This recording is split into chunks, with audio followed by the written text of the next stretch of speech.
नमस्कार मित्रांनो, झिंगाट मराठी या यूट्यूब चॅनलमध्ये तुमचं स्वागत आहे।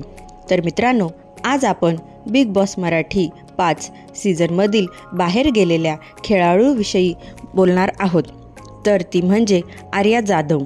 तर मित्रांनो, मागील आठवड्यात बिग बॉसच्या घरात खूप मोठी गोष्ट घडली। ती म्हणजे आर्याने टास्क दरम्यान निक्की तांबोळीच्या कानाखाली मारली, जे की ही गोष्ट बिग बॉसच्या खेळाच्या नियमात बसत नसल्यामुळे तिला या आठवड्यात शिक्षा सुनावण्यात आली होती।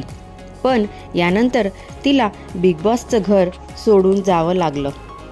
आर्याने बाहेर पडताच एक पोस्ट शेअर केली आहे आणि त्यात असे लिहिले आहे की जगू देत नसेल तरी जगात जागं होणं जरुरी असतं। कधी कधी जसं दिसतं तसं नसतं। कुठेतरी अजूनही प्रेक्षकांना आर्या घरात परत येईल अशी आशा होती, मात्र आता आर्याचे बाहेरचे व्हिडिओ पाहून तसं होणार नसल्याचे दिसत आहे। तर मित्रांनो, तुम्हाला आर्या जाधव हिचा खेळ आवडायचा का ते आम्हाला कमेंट करून कळवा व तुमच्या आवडत्या झिंगाट मराठी चॅनलला लाईक, शेअर, कमेंट आणि सबस्क्राईब करायला विसरू नका। धन्यवाद।